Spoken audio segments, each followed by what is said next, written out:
It's a beautiful day today in Riverside, California. I have the opportunity to meet with Colonel John McBrearty today to interview him to talk about his books and literature. It's an honor to speak with you. Thank you. Thank you. You've played many different roles in life, such as a retired U.S. Army lieutenant colonel. You fought for the U.S., a volunteer golf coach, a productive author who published a number of books, a husband, father, and a grandpa who loves his family. So tell me how you manage to do all these amazing, meaningful things. I think first and foremost, when you've been in harm's way and you've seen death and destruction like up close and personal, you kind of figure out what's important in life. And so you figure out how to prioritize and what maybe might not be so important before. And that's how I get it all done. I know what's important to me. You have publications in different areas of interest and different genres. For example, the book named Children's Golf, the children's book named Claire the Magical Dog, 3 how-to books about how to publish on Amazon, a few military journal books, and more. So could you tell me why you decided to diversify your writing instead of sticking to one type of literature or genre? I've done a lot of research about reading and writing and publishing. I've devoured dozens of books. And a common denominator in most of those books is they say write from your heart and write for yourself. Don't try to write something that you think people want to read. Write for yourself, and you follow your heart, your passion, your instincts, and generally have success. Out of the different types of literature, which one is your favorite and why? It's not uncommon for me to juggle half a dozen books at any given time. And for example, when I was writing the American history, a veteran's perspective, I was taking notes about what I was doing. Then I got into the combat journal series and I kept taking notes. Well, those notes turned into a whole book series on how to write and get published. It's called How to Get Published on Amazon. So I was always parallel planning and doing multiple projects, and it's just kind of like juggling. And out of the books you have written, which one is your favorite and why? That's an interesting question. And I would pose this as if the same as asking a parent, which of your 5 children is your favorite child? Okay? They're like my children. That's true. And I love them all equally. But I would have to say I have a fond affection for Claire the Magical Dog, the children's book series, in that all the characters are my family members, and the animals, the dogs in the story are my dogs, the Shih Tzu dogs. I love them to death. I'm a little, strong on that because of the personal connection. But after 16, 17 books, every time you finish a book and you publish it on Amazon, Barnes & Noble picks it up, it's like Christmas for a child. It's the same kind of feeling. The overwhelming, it's like an Academy Award, having that fulfillment, that accomplishment of getting a book published. Because there's so many things working against you to do it. It's if you can pay people and spend a ton of money, or do like I do it on the cheap, and I do all the labor. I have a mentor who helps me with the book covers and formatting, but after doing this for a few years, I have it kind of down to a science, and now I help other veterans get published and write books. That's great. Wow, that's great. Thank you. What motivated you to make the jump from purely the love of writing to publishing books? I had an interview with Amy Johnson with CBS Los Angeles' Veterans Voices, and I told her, as I'm telling you, that I like getting back to being in Iraq and seeing the destruction and loss of life on a daily basis. It's important to you, and time is so valuable. We just can't get it back. So for me to spend 3 years with one publisher for one book, life is just too short for me to do that. To haggle with an agent for a year, it's just over one book or 2 books. In 2 years' time, I could publish 10 books. Okay. So am I losing out on some fame or fortune? Maybe, but don't care. I'm not in it for that. I'm in it because it's a calling. I asked myself many times, though, I went to Iraq, I lost 5 soldiers in Iraq, okay? I had 1,000 soldiers under my charge. And I came back relatively in one piece, and I always asked, the Lord, I said, Lord, why'd you save me? Why do my guys have to die, and why am I here? People call that survivor's guilt, and you know, guilty as charged. We do have that, and I came to the realization, almost an epiphany, that I think that the Lord saved me so I could come back and tell our story. So I could tell the story of my 1,000 soldiers and the 5 that didn't make it back. Right. What we did day in and day out. I kept a journal. I wrote everything down, and whenever I could.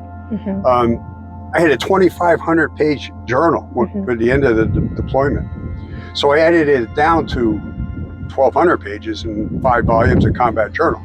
What challenges have you encountered while writing? For example, writer's block, becoming emotional when writing about certain topics, being hesitant to express your true opinion on certain subjects, or procrastinating.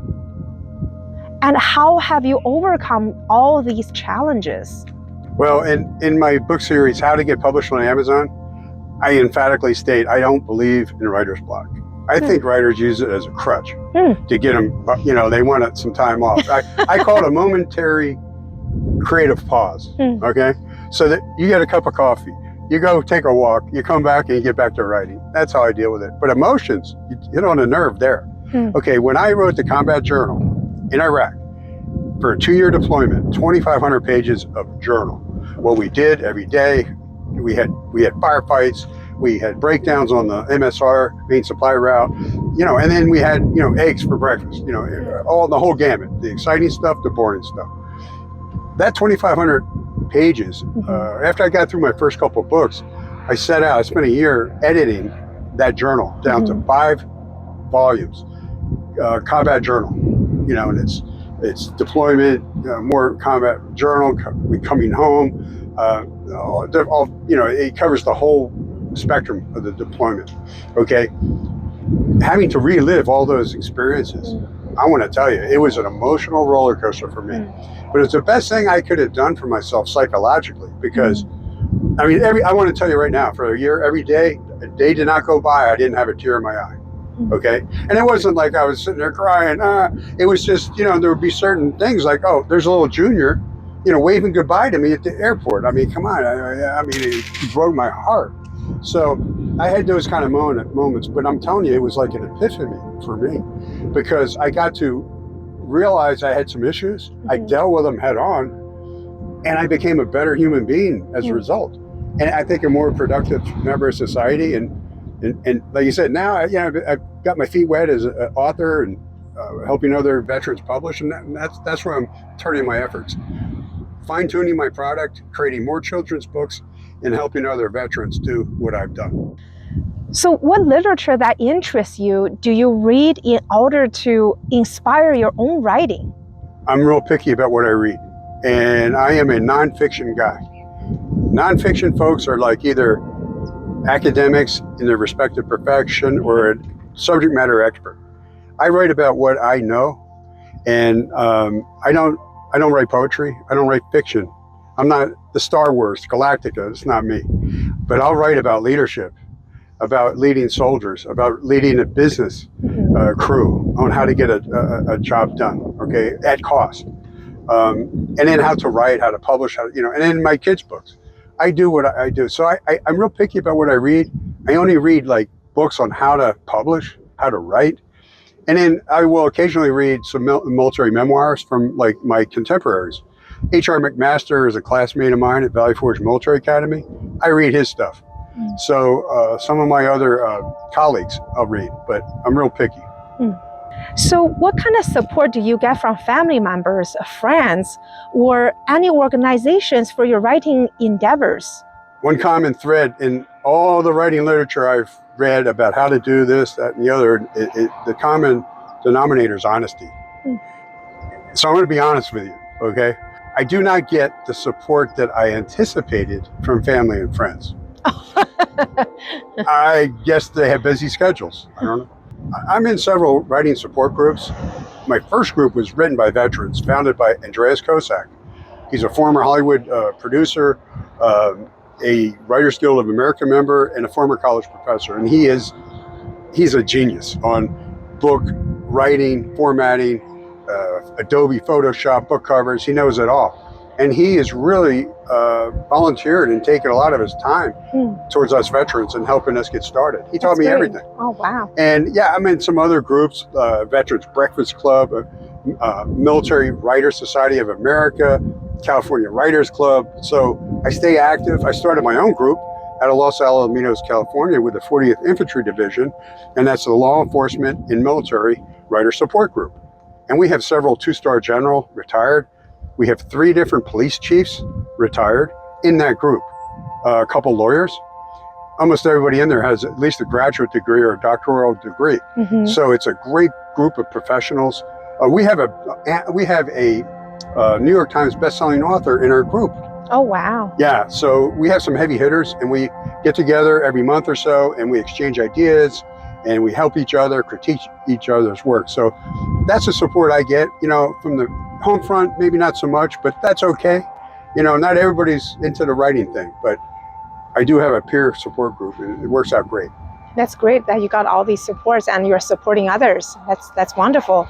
So I heard you just won the National Veterans Creative Arts Festival Scholarship. Congratulations. Could you tell us more about this contest and the scholarship? I'll tell you an interesting story. I put that, I didn't really know what it was. I just submitted to it, and I won the local competition. They sent it to the national headquarters, and back in December, January, we had the wildfires in California last year, and devastation, thousands of homes lost. In my neighborhood, we lost 1 home. Oh, wow. Yeah, and our electricity was out for weeks. Yeah. Okay, and if you know what it's like to be in Southern California in the winter or summer with no electricity, no internet, no refrigerator, no hot coffee pot working, it was a nightmare. I mean, we were all at an all-time low. And take a writer out of his writing element, it was a very uncomfortable time for all of us. Okay, so at the end of that time, electricity comes on, emails on, I get an email. It says, congratulations, you came in first place for creative writing. We're getting you a scholarship and flying you to Indianapolis, Indiana for a week-long seminar on writing. And that's awesome. And I'm like, I couldn't believe it. And so I have this to say. The Lord works in mysterious ways. I'm telling you, when you treat people right, you live right, you do the right thing, I just think He takes care of you. It's karma. Yeah. And I was so blessed. I mean, it was one of the greatest thing other than my grandsons being born, it was probably the greatest thing in my retirement since the military that happened to me. I wasn't expecting it. And I went, participated. It was just amazing, talented people. There was 116 veteran affairs facilities had participants, 6,400 applicants to the competition. Wow. And there was about 125 actual first place people there. So they did have a couple different forms of poetry, dance, music, a lot of art, different type of artwork, and then writing. And then I was in the creative writing, and I hit a home run. I just, but the piece I wrote, it was called My Worst Day in Iraq. And it was when I was an acting battalion commander, and I had 2 killed in action under my watch. Yeah. And it was my letter I wrote home to California National Guard folks and families, recognizing the fallen soldiers. So it was that responsibility on mine. So it was a heartfelt type of essay, and I think that's probably why I won, because it hits you here. So. Yeah. Thank you for sharing that. Yeah. Thank you. Are there any upcoming publications you'd like to share? Oh my goodness, I've got a bunch. My Military Life is my autobiography. I actually wrote it about 2 years ago, and I've just been putting it out. But that's about a 300-page, this is my life. And it was based on newspaper articles and stuff through my whole career, starting as a Naval Sea Cadet at age 14 to retiring as a Lieutenant Colonel, 32 years military service. That's going to come out. I have Claire the Magical Dog. I've got 2, the second book comes out next month. Lovely. Yeah, and that's a baby picture book. And then the third one's being illustrated, and I'll have 5 done before the new year. Oh, wow. So the 5 Claire the Magical Dog books will be out in publication within this year. So yeah, I've and then I have an abridged version of the Combat Journal series. There's 5 of those, and the 6th will be a compilation, big old book. Wow. Covering the whole deployment. Yeah, and then I just got a lot of other projects up my sleeve. Wow, amazing. Like, you're so productive and so efficient. And any advice or suggestions for other veterans who are interested in writing or publishing? I'd say follow your heart and never take no for an answer from anybody. And there's tools out there to get you started. How to get published on Amazon. There's 3 parts. Part 1 is the basis of here's how you pick a pencil up and start writing, and some exercises on what to do in writing. The second one is how, once you get writing, how to format, how to market yourself, how to get a book published or an essay published. And the third one has examples of my work and refines the process. So I say drive on, follow your passion. Okay, thank you. Thank you so much for this wonderful interview. No, I it's a learned a pleasure. lot, and It's a real really pleasure. thank you. Beautiful day. Yeah, Oh, my absolutely. goodness. Yeah, thank you. Thank you. Yeah.